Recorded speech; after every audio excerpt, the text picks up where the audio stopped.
भक्तों, जय श्री कृष्णा, राधे राधे।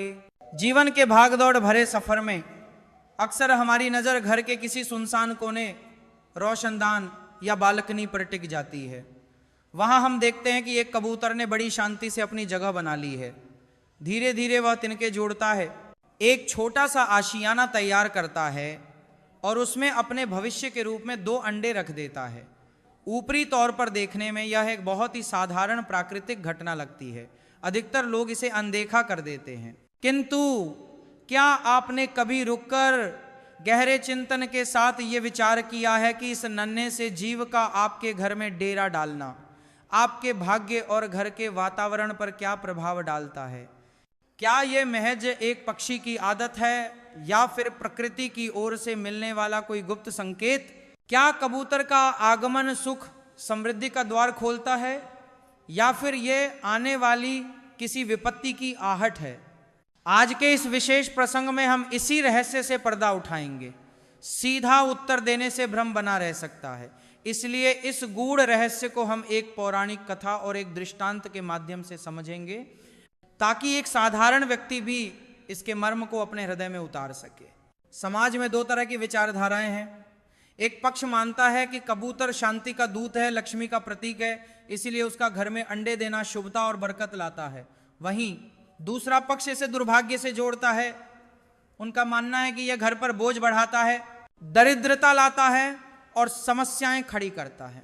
आपने भी अनुभव किया होगा कि जब कबूतर अंडे देता है तो वह वहां दिन रात पहरा देता है।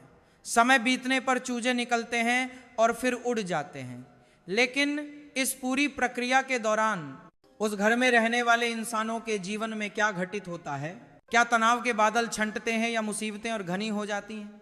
विद्वान और बुजुर्गों के मत भी बंटे हुए हैं। कोई इसे वास्तु का दोष बताता है तो कोई ईश्वरीय आशीर्वाद। ऐसे में सत्य क्या है? क्या यह मात्र संयोग है कि कुछ घरों में कबूतर के आने के बाद दिन दूनी रात चौगुनी तरक्की हुई, जबकि कुछ घरों में कलह और बीमारी ने पैर पसार लिए? क्या कबूतर इंसानी बस्ती और हमारे घरों को किसी खास वजह से चुनते हैं? जंगल और पेड़ छोड़कर वे हमारे आंगन में क्यों आते हैं? इन सभी उलझनों को सुलझाने के लिए आइए हम चलते हैं उस पावन कथा की ओर जो इस रहस्य की परतें खोलेगी। कैलाश पर्वत का दृश्य और नारद शिव संवाद। सृष्टि के कण कण में व्याप्त देवों के देव महादेव पवित्र कैलाश पर्वत की धवल चोटियों पर गहन समाधि में लीन थे। चारों ओर अपार शांति थी, केवल शीतल हवाओं का नाद गूंज रहा था। तभी आकाश मार्ग से वीणा की मधुर झनकार सुनाई दी। नारायण नारायण का जाप करते हुए देवर्षि नारद वहां पधारे। नारद मुनि जो त्रिभुवन में भ्रमण करते हैं, आज एक विशेष जिज्ञासा लेकर महादेव के द्वार आए थे। उन्होंने नतमस्तक होकर शिव जी का आह्वान किया। हे कैलाशपति, हे त्रिलोकीनाथ, आपको मेरा कोटि कोटि प्रणाम। महादेव ने धीरे से अपने नेत्र खोले। उनके चेहरे पर एक सौम्य मुस्कान थी। उन्होंने कहा, पधारिए देवर्षि, आज आप किस चिंता या जिज्ञासा के वशीभूत होकर यहाँ आए हैं?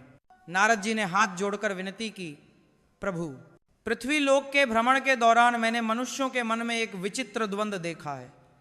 मैंने देखा कि जब किसी गृहस्थ के घर में कबूतर घोंसला बनाकर अंडे देते हैं तो मनुष्य भयभीत हो जाता है। कोई इसे अपशकुन मानकर डरता है तो कोई इसे शुभ मानकर प्रसन्न होता है। प्रभु, सत्य क्या है? क्या कबूतर का घर में अंडे देना उस परिवार के विनाश का कारण बनता है या विकास का? इसका वास्तु और कर्म से क्या नाता है? भगवान शिव गंभीर हुए और बोले, देवर्षि, तुम्हारा प्रश्न अत्यंत प्रासंगिक है। यह केवल एक पक्षी की बात नहीं है, बल्कि यह घर की ऊर्जा, एनर्जी और मनुष्य के मनोभाव का विषय है। मैं तुम्हें इसका उत्तर एक शब्द में नहीं दूंगा, क्योंकि उससे भ्रम उत्पन्न होगा। इस सत्य को समझने के लिए तुम्हें मनुष्य के कर्म, घर के वातावरण और प्रकृति के संकेतों को समग्रता से समझना होगा। मैं तुम्हें एक कथा सुनाता हूं, जिससे यह स्पष्ट हो जाएगा कि कबूतर का आगमन कब वरदान बनता है और कब चेतावनी। नारद जी एकाग्र होकर बैठ गए।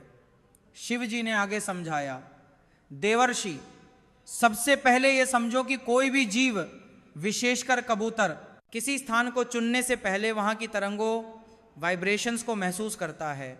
वह उसी स्थान पर अपना घोंसला बनाता है जहाँ उसे सुरक्षा और एक विशेष प्रकार की ऊर्जा मिलती है, लेकिन वह ऊर्जा सकारात्मक है या नकारात्मक, ये उस घर में रहने वाले लोगों के आचरण पर निर्भर करता है। पुराने समय की बात है, एक छोटे से गांव में रघुनाथ नाम का एक अत्यंत सरल और परिश्रमी किसान रहता था। उसके पास धन के नाम पर कुछ नहीं था, बस एक कच्चा मकान, थोड़ी सी बंजर जमीन और परिवार की जिम्मेदारियां। वह सुबह तारे छिपने से पहले उठता और देर रात तक हाड़ तोड़ मेहनत करता। फिर भी 2 वक्त की रोटी जुटाना उसके लिए संघर्ष था। उसकी पत्नी सरला गृहिणी थी और उनके 2 छोटे बच्चे थे। रघुनाथ भले ही गरीब था, पर उसका मन साफ था। वह रोज ईश्वर के आगे सिर झुकाता और बस अपने परिवार की सलामती मांगता। एक दिन तपती गर्मियों में रघुनाथ ने देखा कि उसके घर की छत की एक पुरानी शहतीर बीम के पास कबूतरों के एक जोड़े ने तिनके जमा करना शुरू कर दिया है। रघुनाथ ने इसे प्रकृति का खेल समझकर रहने दिया। कुछ ही दिनों में वहां एक घोंसला बन गया और कबूतर ने उसमें 2 अंडे दे दिए। आरंभ में सब सामान्य लगा। घर में पक्षियों की गुटरगू गूंजने लगी। सरला को लगा कि शायद यह कोई शुभ संकेत है, शायद अब उनके दिन बदलेंगे। लेकिन नियति को कुछ और ही मंजूर था। कबूतरों के अंडे देने के कुछ समय बाद ही रघुनाथ के जीवन में उथल पुथल मच गई। अचानक मौसम की मार से उसकी फसल खराब होने लगी। जो थोड़ा बहुत जमा पूंजी थी वह बेटे की अचानक आई बीमारी में खर्च हो गई। घर का राशन खत्म होने लगा। कर्ज देने वाले दरवाजे पर दस्तक देने लगे। घर का माहौल जो गरीबी में भी शांत रहता था, अब तनाव और कलह से भरने लगा। गांव के कुछ लोगों ने जब ये देखा तो उन्होंने रघुनाथ को डराना शुरू कर दिया। वे कहने लगे, रघुनाथ, तेरे घर में कबूतर ने अंडे दिए हैं, ये दरिद्रता की निशानी है, ये अपशकुन है, तुरंत उस घोंसले को हटा दे वरना तुम बर्बाद हो जाओगे। रघुनाथ धर्म संकट में फंस गया।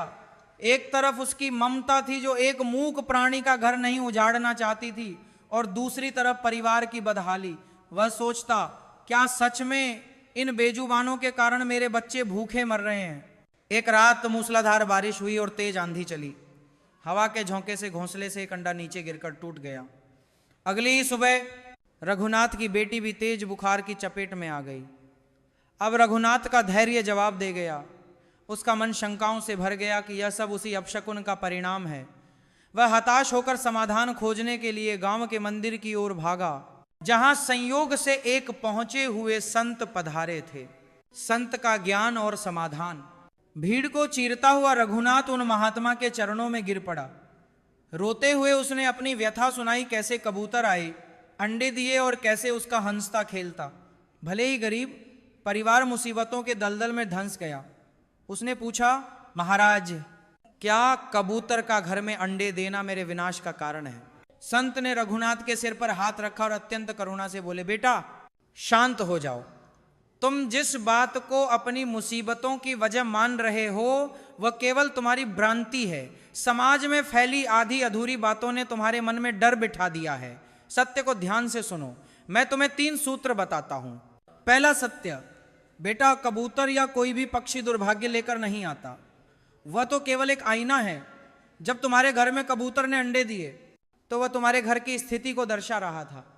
कबूतर अक्सर उन जगहों को चुनते हैं जहां इंसान कम जाते हैं या जहां शांति होती है, लेकिन कभी कभी वे ऐसे स्थानों पर भी आते हैं जहां ऊर्जा में स्थिरता की कमी होती है।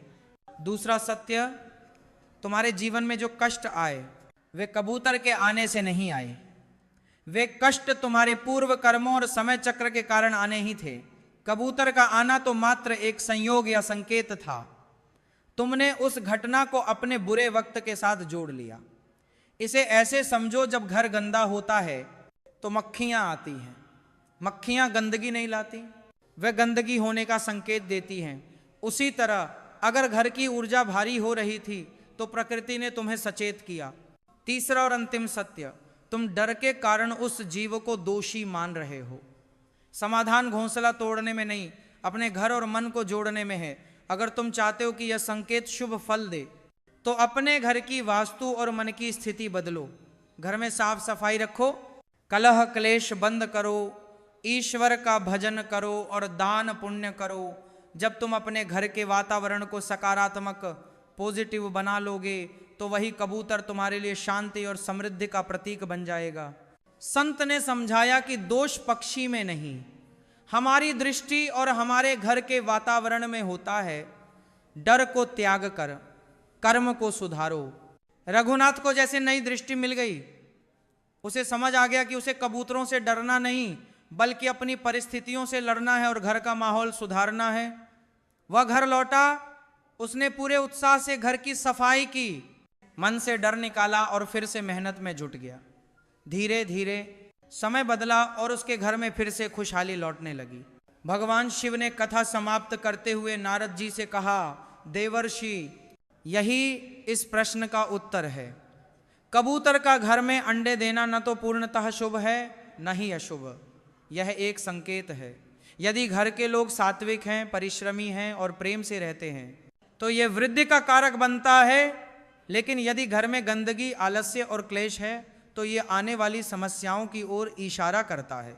नारद जी ने नतमस्तक होकर कहा, प्रभु, आज आपने मेरी और समस्त संसार की आंखें खोल दी। भय का कारण अज्ञान है। अतः भक्तों, इस कथा का सार यही है, यदि आपके घर में कबूतर आएं और अंडे दें तो घबराएं नहीं। इसे अंधविश्वास से जोड़कर मन को मैला न करें। यह एक अवसर है यह जांचने का कि आपके घर का वातावरण कैसा है। उस मूक प्राणी की सेवा करें, उन्हें दाना पानी दें, लेकिन साथ ही अपने घर की साफ सफाई और आपसी प्रेम को बढ़ाएं। याद रखें, जो घर प्रेम और सकारात्मकता से भरा होता है वहाँ कोई भी अपशकुन टिक नहीं सकता। वहाँ पक्षी का आना साक्षात ईश्वरीय आशीर्वाद बन जाता है। अपने कर्मों पर विश्वास रखें और मन में दया का भाव रखें। राधे राधे।